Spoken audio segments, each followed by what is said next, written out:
मेरा नाम जावेद वजीर मसीह है भाई साहब गैर मुस्लिम। और मैं मज़ाहिब का तालिब इल्म हूँ और आपका बहुत बड़ा फ़ैन हूँ। इसी तरह से मैं डॉक्टर इसरार अहमद साहब का भी फ़ैन हूँ। भाई साहब आप और इन मुसलमान सबसे बढ़कर भाई साहब मोहम्मद आप सल्लल्लाहु अलैहि वसल्लम। आप मुसलमान हैं क्या गैर मुस्लिम हैं? जी मैं क्रिश्चियन हूँ। जी हाँ जी पूछ सकते हैं। मैं आखिरी नबी मोहम्मद सल्लल्लाहु अलैहि वसल्लम का भी बहुत बड़ा फ़ैन हूँ और फॉलोअर हूँ। मैं एक दो बात करना चाहता हूँ। अगर हम सूरत मायदा में पढ़ते हैं तो उसमें जिक्र हुआ है कि जो नसारा है, जो मसीह हैं, ये ईमान में आपके बहुत करीब हैं। फिर उसके बाद मैं जिक्र करना चाहता हूँ, जब आप पे बुरा वक्त आया, तौबा माजरत के साथ मैं लफ्ज़ लेता हूँ, तो आपको एक मसीह बादशाह ने पनाह दी। उसके बाद मैं ये देखता हूँ कि हजूर सल्लल्लाहु अलैहि वसल्लम जब अपनी ज़ात में थे तो एक बेवा खातून थी जो आप रास्ते में से गुजरते थे तो आप पे वो कचरा फेंकती थी, लेकिन आप नीचे से देखते हुए मुस्कुरा के चले जाते थे। उसका क्या हुआ कि 2-3 दिन के बाद ये वाकया ख़त्म हो गया। उसके बाद आपने देखा कि ये क्यों नहीं हो रहा। जब आपने देखा कि वो बिस्तरे बीमारी पे पड़ी हुई है और आपने जाकर उनकी तीमारदारी शुरू कर दी और आपने उनको खाना दिया। उसके सवाल आ रहा हूँ ना भाई, इंटरप्ट क्यों कर रहे हो? मैं ये बात करना चाह रहा हूँ कि मोहम्मद सल्लल्लाहु अलैहि वसल्लम जो हैं वो रहमतुल आलमीन हैं। वो जब बेवा ने देखा कि जिन्होंने मुझे भड़काया था वो तो कोई अब उनका पुरसाने हाल नहीं है, लेकिन हजूर सल्लल्लाहु अलैहि वसल्लम नबी कौनो मकान आखिरी नबी जो इस सरवर कायनात रहमतुल आलमीन हैं, वो उनकी तीमारदारी करते हैं। वो आपके इस अमल को देखकर बशर्फ इस्लाम हो गई। आज मैं अपने मुल्क में देखता हूँ कि मुझे मसीह होते हुए यहाँ नफरत की निगाह से देखा जाता है, जबकि उनको रहमतुल आलमीन कहा गया है। अगर हम अपने मसीहों के साथ वो रवैया नहीं रखेंगे जो हजूर सल्लल्लाहु अलैहि वसल्लम ने रखा है तो वो कैसे रहमतुल आलमीन हैं?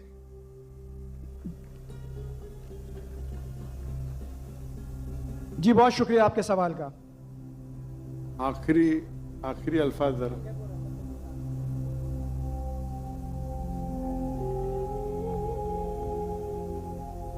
हाँ भाई साहब का अच्छा सवाल है।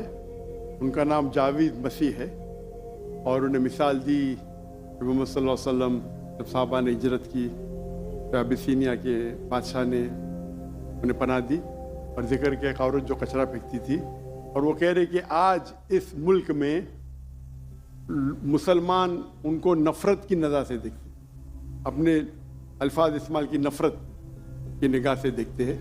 तो क्यों, जब अल्लाह के रसूल रहमतुल आलमीन हैं तो मुसलमान नफ़रत की निगाह से क्यों देखते हैं? कुरान में अल्लाह सुब्हानहू व तआला फरमाते हैं सूरह माइदा में सूरह नंबर 5 आयत नंबर 82 में कि मुसलमान के सबसे करीब वो लोग हैं जो कहते हैं कि वो क्रिश्चियन हैं।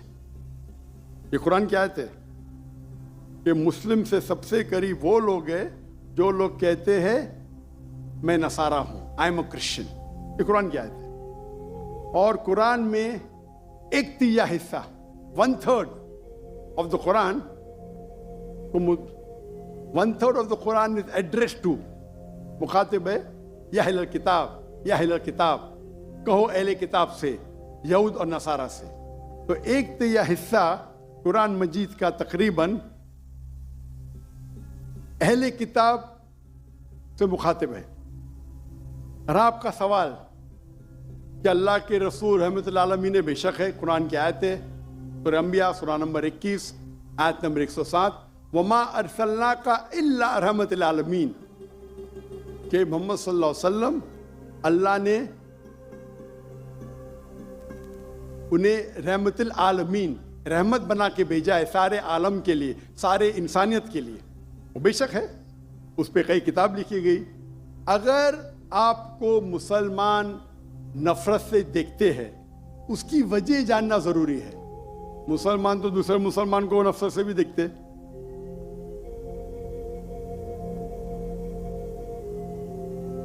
नहीं देखना चाहिए, नहीं देखना चाहिए। अगर वजह एकदम सही है, मैं नहीं जानता हूं क्यों देखते हैं। अगर मैं एक शख्स को देखूंगा जो एक लड़की को छेड़ रहा है तो मुझे भी उससे नफरत आएंगी, चाहे वो मुसलमान हो, चाहे हिंदू हो, चाहे मसीह है। आप समझे ना? तो उस वक्त मुझे हिदायत दी गई है, अगर एक इंसान कोई खवातीन या कोई लड़की का बलात्कार कर रहा है या ज़िना बिल जब्र कर रहा है तो रहमत क्या कहती है? अरे रहमतुल्लाह आलमीन। क्या बोलेंगे? सलाम अलैकुम बोलेंगे आप उसको? क्या कहेंगे? अगर आप बलात्कार देख रहे, ज़िना बिल जब्र हो रहा है, आप क्या कहेंगे? मैं मुसलमान हूं, अस्सलाम वालेकुम।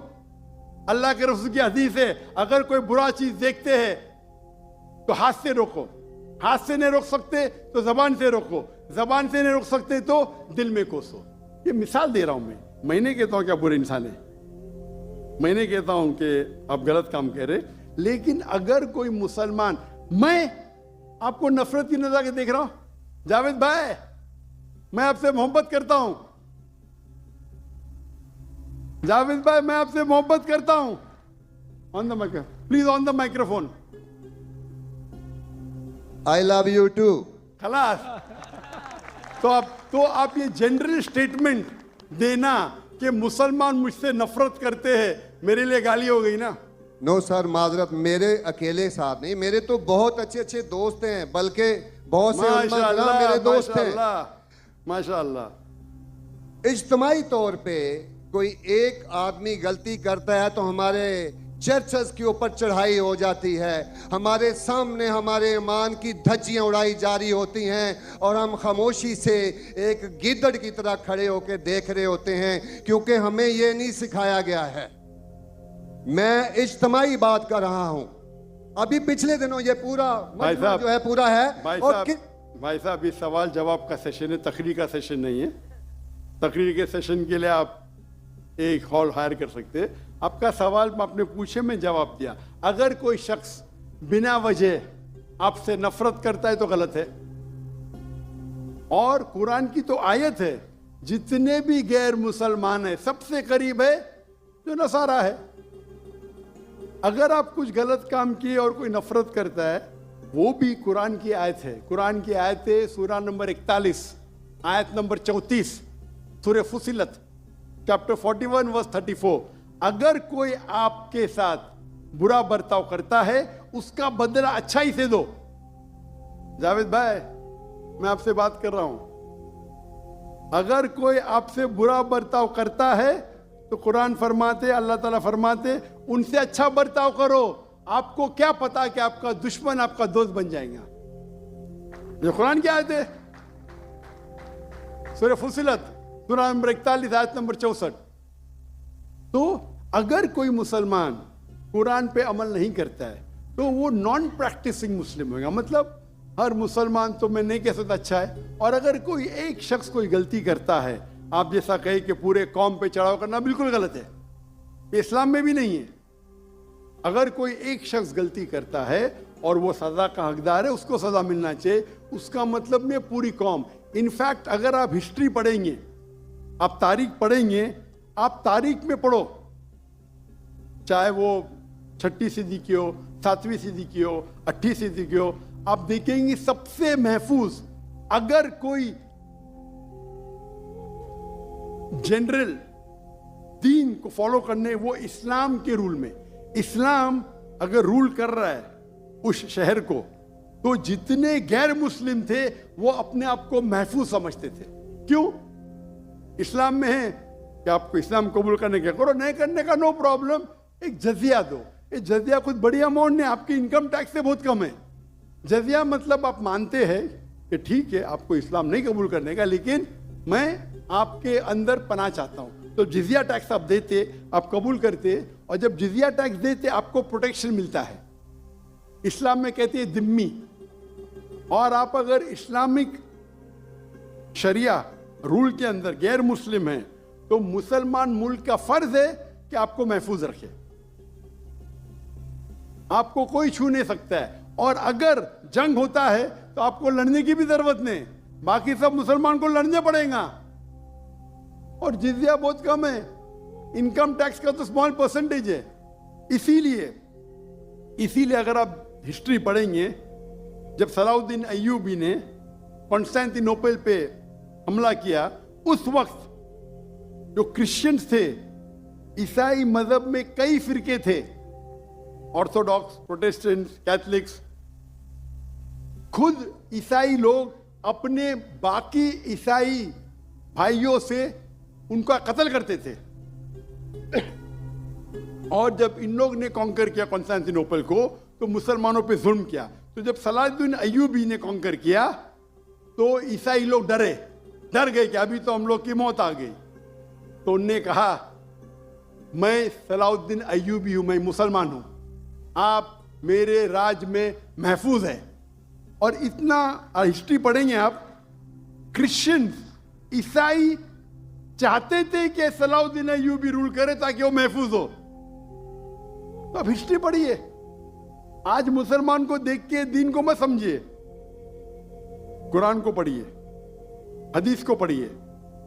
और इसमें आप देखेंगे कि कुरान के अंदर किस तरीके से इज्जत दी है गैर मुसलमानों को। दावत दो, कबूल करते अच्छी बात है, नहीं कबूल करती किस पे जोर जबरदस्ती नहीं।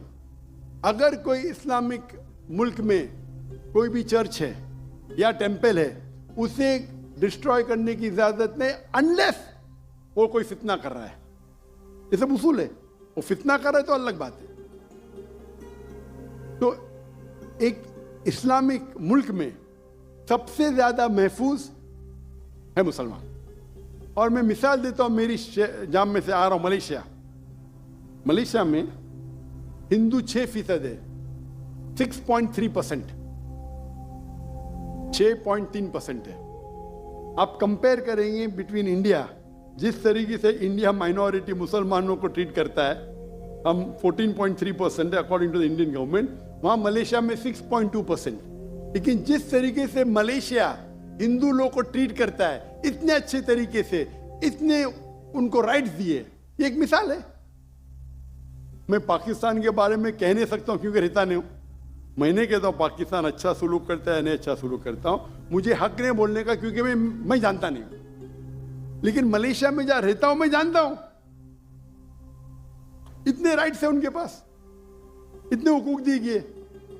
तो इस्लाम के अंदर गैर मुसलमान महफूज है।